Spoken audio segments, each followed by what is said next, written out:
Routine traffic stop, a damaged car, a woman behind the wheel, and something officers couldn't see yet. Because what they were about to find, it wasn't just disturbing. It was unthinkable.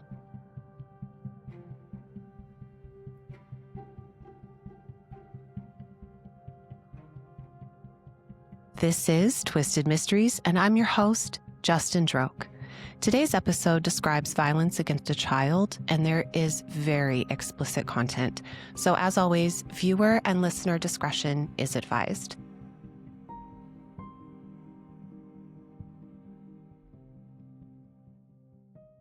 This case begins on May 20th, 2022. Law enforcement in Minnesota stopped a vehicle with visible damage. The driver was alone, at least that's what it appeared. Hours later, officers would open the trunk of that same vehicle. Inside, a boy named Eli Hart. Before we go any further, you need to know who Eli is. Eli Hart was 6 years old. He was described by caregivers and those who knew him as energetic, affectionate, and responsive to stable environments. In the months leading up to May 2022, Eli's living situation was not consistent. His care was part of an ongoing custody dispute between his parents, his mother, Julissa Thaler, and his father, Torrey Hart. Torrey Hart, the father, had repeatedly sought custody for his son Eli. According to court filings and reporting, he raised concerns about Eli's safety while in his mother's care. These concerns included alleged drug use, mental health instability, and very unsafe living conditions. At multiple points, he pursued increased parenting time and eventually full custody. However, during custody proceedings, Julissa Thaler, the mother of Eli, made allegations against Torrey. According to reporting from KARE 11 News, several of these allegations were later described as completely unsubstantiated and not supported by evidence at all. However, those claims still had an impact. This really confused me. If there is no evidence of abuse, how was Julissa able to keep Torrey from having access to his own son? So I looked into Minnesota's family court laws at the time of this case and found that this state heavily favors the mother in custody agreements, so much so that if the parents of the child are not married, the father has no custodial rights. Julissa, she just kept filing restraining order after restraining order against Torrey, accusing him of extreme abuse against her and Eli. They were all unfounded and proven to actually be completely fabricated lies. But this influenced how custody and visitation was structured. They contributed to restrictions on Torrey Hart's access to Eli. At the same time, there was a documented history of concerns surrounding Julissa Thaler. Reporting and court records reference alleged methamphetamine use, ongoing substance abuse concerns, mental health instability, and behaviors described as completely erratic and unpredictable. These concerns led to Eli being removed from her custody, but not given to Torrey. He was placed in foster care, and it was Julissa's own sister that actually took in Eli. But during this time in foster care, Eli was reported to be in a stable and supportive environment. He was happy. Individuals involved in this case indicated that he showed massive improvement. He appeared to feel safe. Despite this, the system moved towards reunification with the mother. Visitation with Julissa Thaler gradually increased. Supervision was reduced over time, and in early May of 2022, Eli returned to full custody with Julissa. This is despite the fact that numerous concerns have been raised in regards to Julissa's ability to safely and adequately care for Eli. Within days of that reunification, Julissa purchased a firearm, a shotgun.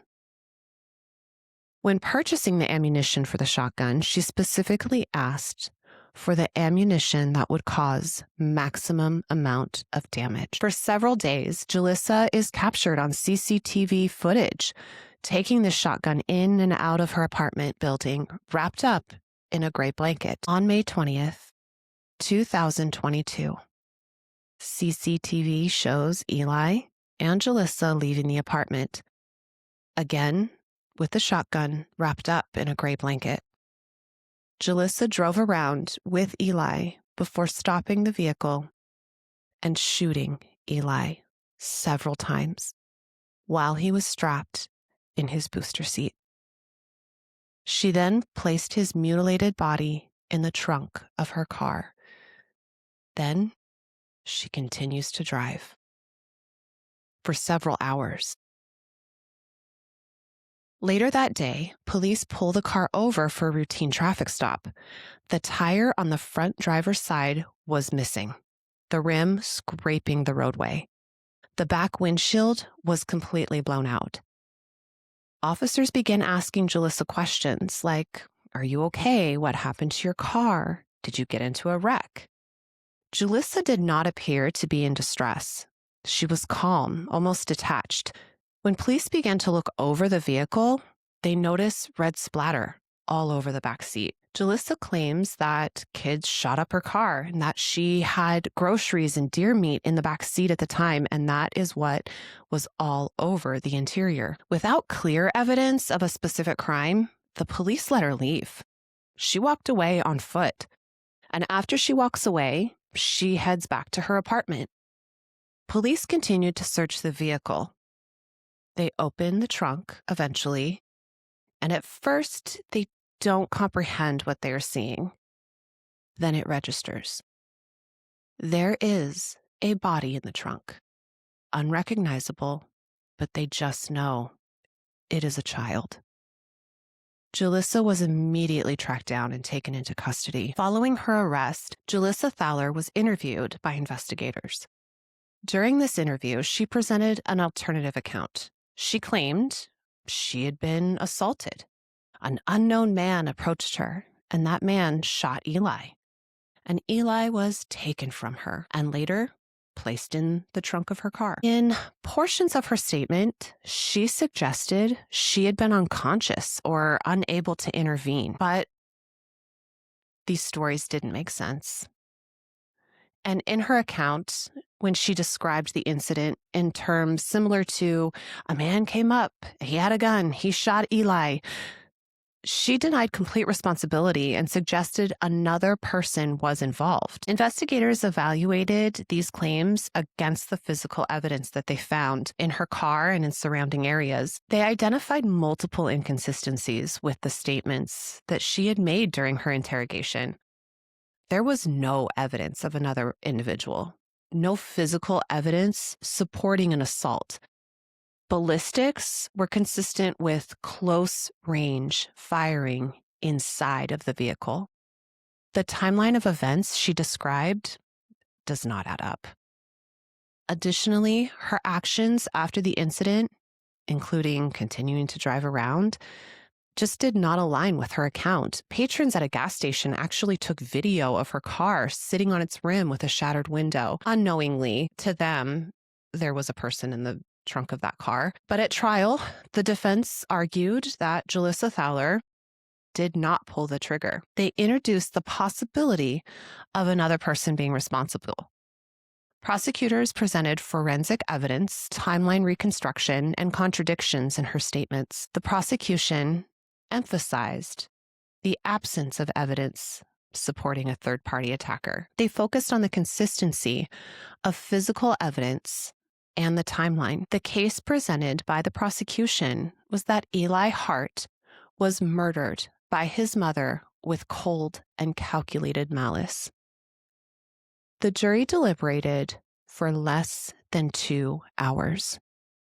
They returned with a guilty verdict. First-degree murder, no possibility of parole. At sentencing, Jalissa Thaler addressed the court.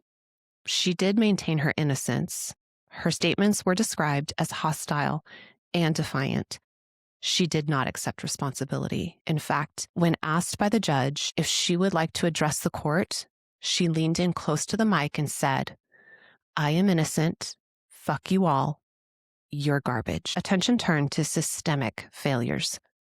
The decision to return Eli to her custody even before his death seemed ridiculous. The handling of allegations of abuse during the custody proceedings, limitations on Tori Hart's custody efforts, even Jalissa's own mother and sister claim that their daughter is full of shit, and Tori would never hurt anyone. Eli's father, Tori Hart, later pursued legal action, filing a lawsuit against Dakota County Social Services. He was awarded a settlement as a result of that lawsuit.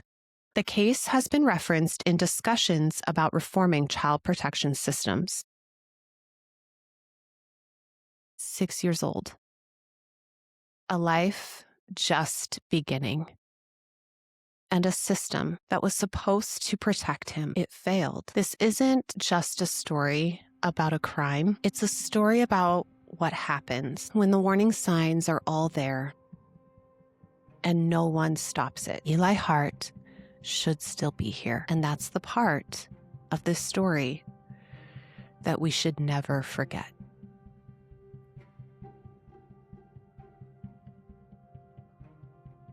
That's our story for today. Thank you so much for listening. For episode photos and video links, check out my Instagram at twisted.mysteries. Please hit the like, follow, and share button. And if you haven't yet, please subscribe to my YouTube channel so you never miss an episode every Monday. I would also like to mention that sometimes pseudonyms are used to protect the people involved, and in some of my episodes, the events may have been embellished or dramatized for entertainment purposes. Case sources include CARE 11, investigative reporting on custody history, allegations, and timeline, CBS News for trial coverage and sentencing details, Fox 9 Minneapolis, case timeline and law enforcement details, Hennepin County Attorney's Office, official case summary and charges, including court records and publicly available filings related to State v. Julissa Thaler. I will also link some of the footage from the police body camera and court proceedings in the episode description if you'd like to check those out.